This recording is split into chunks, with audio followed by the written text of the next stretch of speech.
Hello and welcome to Just News, crisp news that matters.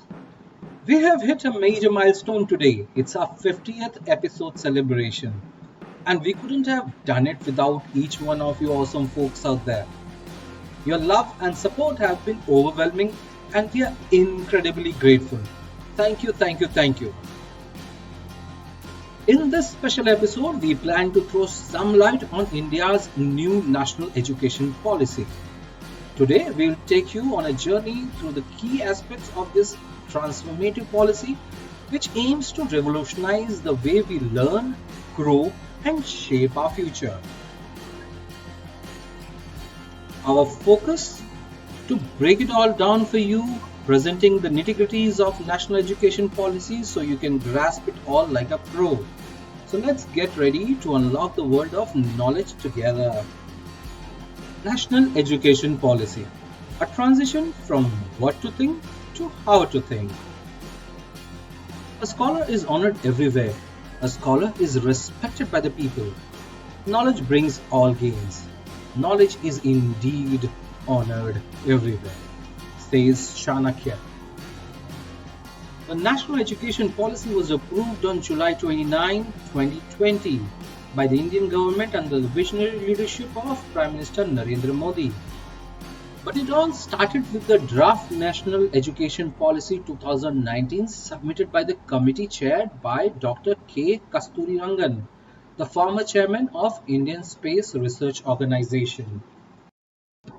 The national education policy is divided into four parts, each addressing crucial aspects of our education system. Part 1 focuses on school education. Part 2 on higher education. Part 3 on other key areas like adult education, Indian languages, and online learning. And Part 4 outlines the strategy for implementing the policy effectively. Wait. Before we delve into new national education policy, let's understand the existing education system. The current system follows the 10 plus 2 structure with 10 years of primary and secondary education and 2 years of higher secondary education. However, this system has its limitations. So let's explore the reason behind the need for transition in the education system. Firstly, the current system lacked a strong foundation in early childhood education. Children between the age of 3 to 6 were not covered, affecting the overall development. Secondly, the emphasis on rote memorization and high stakes board exam caused undue stress and hindered critical thinking and creativity among the students. And thirdly, the rigid separation of streams limited students' choices and did not allow them to explore diverse interests. Recognizing these challenges, the new national education policy proposes an innovative and holistic approach to learning. The NEP proposes a new four-tier structure of education, 5 plus 3 plus 3 plus 4. Oh, no. No need to count. It's not a mathematical equation. Let me break that down for you. The new structure includes 4 years of foundational education, that is between age of 3 to 8. Then 3 years of preparatory education, approximately in the age of 8 to 11. Next, 3 years of middle education, approximately between the age of 11 to 14. And 4 years of secondary education, around age of 14 to 18.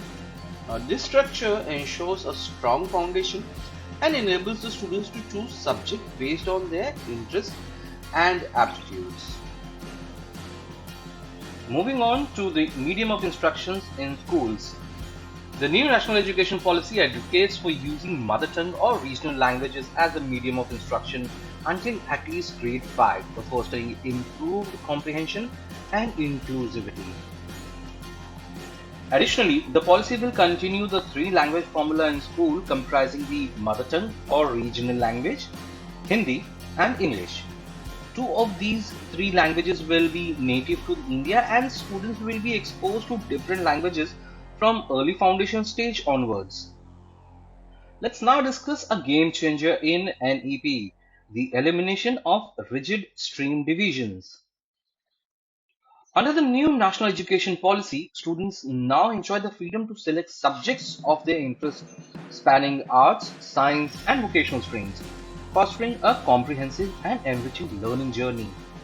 The NEP emphasizes elimination of rigid division between curricular, extracurricular, and co-curricular areas within arts, humanities, and science, as well as between vocational and academic streams.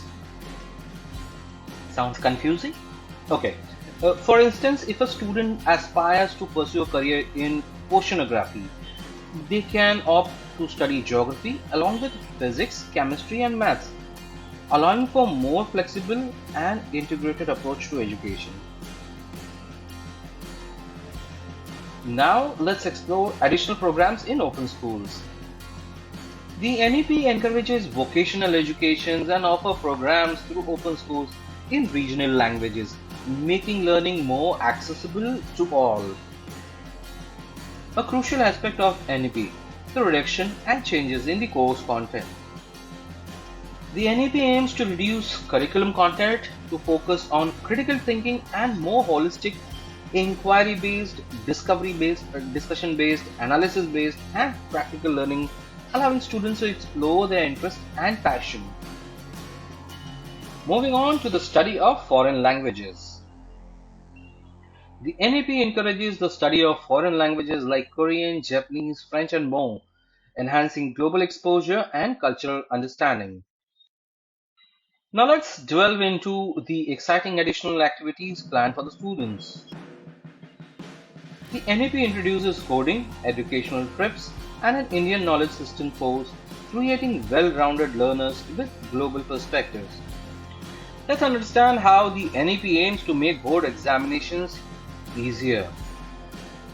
Ah, I still vividly recall the moment I received my ninth class mark sheet. Excitement filled me as I stepped into the 10th grade, the very first milestone of my academic journey. But the joy was short lived. My teacher dropped the dreaded bombshell: study hard this year, you will have the board exams.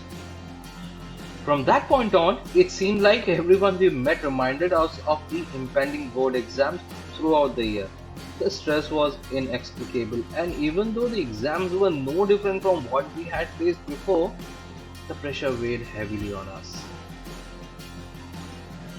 The NEP intends to test core competencies rather than rote memorization, reducing exam stress and promoting a more comprehensive evaluation process.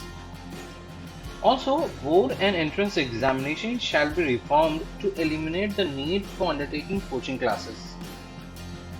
Now let's see the changes in the university entrance exams. The NEP proposes a common aptitude test and specialized subject exams, allowing students to showcase their strengths and interests for college admissions.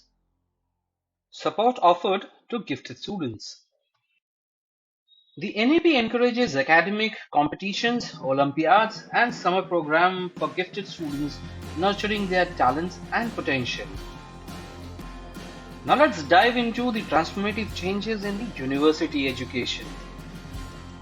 The NEP has the vision of establishing multidisciplinary universities that fosters research, encourage innovation, and promote collaboration between academia and industries.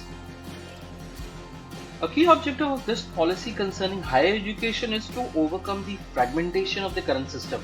This will be achieved by transforming higher educational institutions into large multidisciplinary universities, colleges, and HAI clusters or knowledge hubs. Each of these institutions will aim to accommodate 3,000 students or more. Modern public universities known as MERU, which is Multidisciplinary Education and Research Universities, will be established to offer holistic and multidisciplinary education comparable to prestigious institutions like IITs and IIMs. As we near the end of this video, here's something exciting for the school students. Backless days and enriching activities will empower students with hands-on experience, creativity, and joy in learning. Every student will take a fun course during grades 6 to 8 that gives a hands-on experience offer important vocational crafts such as gardening, metalwork, etc. Energizing and nutritious breakfast in addition to midday meal is also proposed in schools. Now let's also take a look at some interesting and innovative educational initiatives from around the world that have caught our attention. In Finland, a country known for its exceptional education system, children do not start formal education until the age of 7. They have a unique approach where play and exploration are considered essential for early childhood development. Finnish students have limited standardized tests and only mandatory exam is taken at the age of 16 at the end of their secondary school journey. Small class sizes such as science classes limited to 16 students ensure personalized attention. In China, students typically spend around 15 hours a week on mathematics, a combination of teaching time and homework. Mathematics is compulsory until they reach 17 or 18 years of age. Chinese students are renowned for their strong mathematical skill and dedication to their studies. The Netherlands has introduced the innovative Steve Jobs School where technologies such as iPads play a central role in learning process. Rather than being a distraction, these schools leverage technology to enhance the educational experience for students. In the United Kingdom, studio schools provide a unique learning environment that mimics a workplace.